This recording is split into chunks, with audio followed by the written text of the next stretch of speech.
मेरा नाम है हरिया, मैं काम करता हूँ बहुत बढ़िया, खाता हूँ खाना और रोज गाता हूँ गाना। अरे यार, आज तो बहुत देर हो गई। इस खतरनाक जंगल को देखकर तो मेरे हाथ पैर ठंडे हो गए हैं। अगर मैं वक्त पर गांव नहीं पहुंचा तो मालिक बहुत नाराज हो जाएंगे। तभी हरिया को एक आवाज सुनाई देती है। सुनिए हरु जी। अरे, ये आवाज किसने दी? तभी हरिया को सामने कुछ दूर एक औरत खड़ी दिखाई देती है। अरे भाई, ये औरत अकेली इतनी रात को इस जंगल में क्या कर रही है? चलकर पूछना पड़ेगा। फिर हरिया अपनी बैलगाड़ी उस औरत के सामने लाकर रोक देता है और उससे पूछता है। अरे सुनिए, आप इतनी रात को इस खतरनाक जंगल में अकेली क्या कर रही हैं? तभी वो औरत मीठी आवाज में कहती है, अरे हरु जी, आप आ गए। मैं कब से आपका इंतजार कर रही थी। वैसे तो यहाँ से काफी लोग गुजर चुके हैं, लेकिन मैं खास आपका इंतजार कर रही थी। अच्छा, तुम सच कह रही हो? मुझे तो यकीन नहीं हो रहा है। वो क्या है ना, आज तक किसी ने मुझसे इतने प्यार से बात नहीं की। हाँ हाँ हरु जी, मैं सच कह रही हूँ। अब देर मत करिए और जल्दी से मुझे मेरे घर तक छोड़ दीजिए। हाँ हाँ, कौन सी बड़ी बात है, अभी छोड़ देता हूँ। आप मेरे पीछे बैलगाड़ी में बैठ जाइए और मुझे रास्ता बताते चलिए। फिर वो औरत हरिया की बैलगाड़ी में बैठ जाती है और हरिया बैलगाड़ी हाँकता हुआ आगे चल पड़ता है। फिर उस औरत के बताए हुए रास्ते पर चलते चलते हरिया बैलगाड़ी लेकर एक काली गुफा के आगे आकर रुक जाता है। हरिया उस औरत से पूछता है, हाँ देवी जी, आपका घर कहाँ है? यहाँ तो एक गुफा के अलावा और कुछ नहीं है। तभी अचानक वो औरत हवा में उड़ने लगती है। देखते ही देखते उसका सुंदर रूप एक डरावनी चुड़ैल में बदल जाता है और वो जोर जोर से हंसती है। अरे तू तो एक नंबर का बेवकूफ निकला। तू तो बड़ी आसानी से मेरी बातों में आ गया।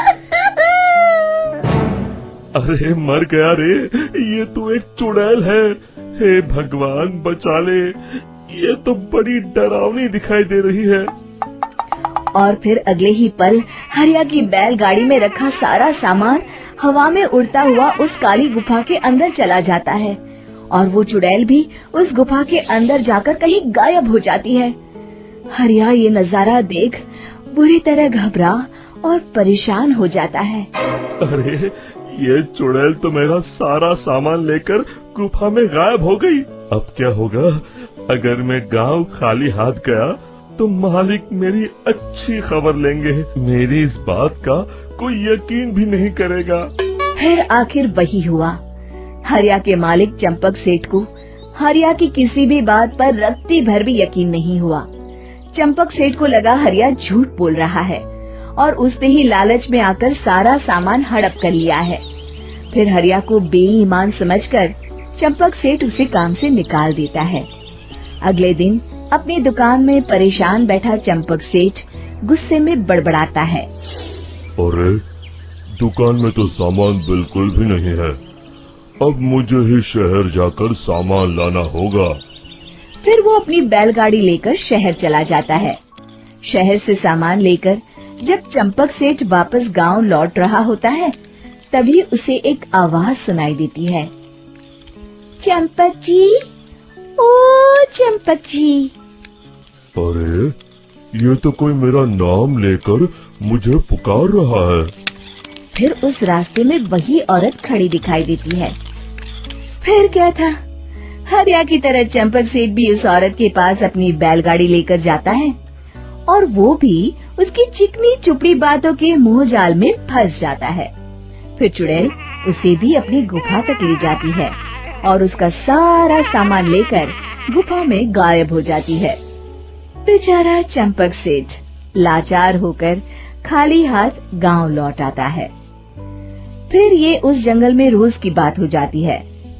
जो कोई भी शहर से कुछ लेकर गांव की तरफ लौटता, वो चुड़ैल उसे बेवकूफ बनाकर उसका सारा सामान लेकर गुफा में गायब हो जाती। एक दिन हरिया एक लकड़हारे को उसी जंगल की तरफ जाते हुए देखता है। फिर हरिया उसे रोकते हुए कहता है, अरे भाई, क्यों अपनी मौत को दावत दे रहे हो? मेरी बात मानो, आगे जंगल में मत जाओ, वहाँ एक बड़ी भयानक चुड़ैल रहती है। लकड़हारा हरिया की बातों को नजरअंदाज करते हुए कहता है, अरे भाई, मुझे पहले ही बहुत देर हो चुकी है, मुझे जाने दो भाई। शाम तक लकड़ियाँ काट कर शहर के बाजार में बेचना है। तुम अपनी ये कहानी किसी फुर्सत में बैठे इंसान को सुनाओ, मैं तो चला। इतना कहकर लकड़हारा वहाँ से आगे जंगल की तरफ चला जाता है। फिर अगले दिन गांव के मुखिया के घर के बाहर बहुत सारे लोग जमा हो जाते हैं। तभी हाथ में कुल्हाड़ी लिए खड़ा लकड़हारा कहता है, अरे मुखिया जी, अब आप ही हमें बचाइए उस जंगल वाली चुड़ैल से। हमारा सारा काम तो शहर से ही होता है।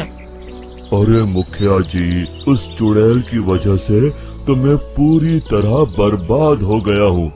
हम सबको मिलकर उस चुड़ैल का कोई इलाज करना पड़ेगा। तभी भीड़ में खड़ा बीरा कहता है, आप लोग चिंता मत करिए, कल से वो चुड़ैल किसी को नहीं लूट पाएगी। मेरे पास एक बहुत अच्छी तरकीब है।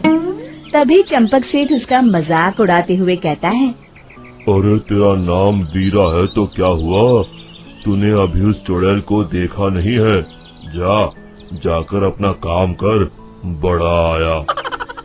तब मुखिया जी कहते हैं, नहीं चंपक सेठ, मुझे लगता है हमें इस लड़के को एक मौका देना चाहिए। फिर सभी गांव वाले मुखिया जी की बातों से सहमत हो जाते हैं और वीरा शाम को एक बैलगाड़ी में कुछ सामान लादकर उस जंगल की ओर चल देता है। वीरा, ओ वीरा, कहाँ जा रहा है? तभी वीरा मुड़ के देखता है, वही चुड़ैल एक औरत के रूप में खड़ी है। अरे बहन जी, मैं आपको ही ढूंढ रहा था। देखिए, मैं आपके लिए क्या लाया हूँ। अरे वाह, तू खुद मेरे लिए इतना सामान लाया है। तू ही अकेला गांव में समझदार है। जरा देखो, मैं भी खोल के, बड़े भूख लगी है।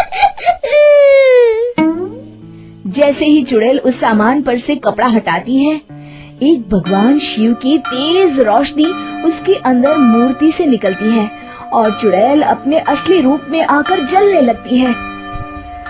अरे मैं जल रही हूँ, बचाओ! बचाओ! ओम नमः शिवाय, मर गई मैं!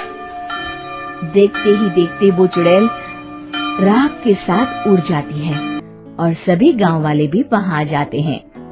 शिक्षा बुराई पे सदा अच्छाई की ही जीत होती है।